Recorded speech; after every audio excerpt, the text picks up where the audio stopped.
moray eel. The chain moray is a specialist crab hunter. Its blunt teeth can easily grip and crush a crab's shell. It's the crab's deadliest enemy.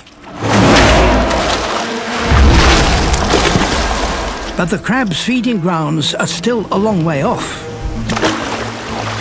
They must press on. Halfway. But their enemy has other ideas.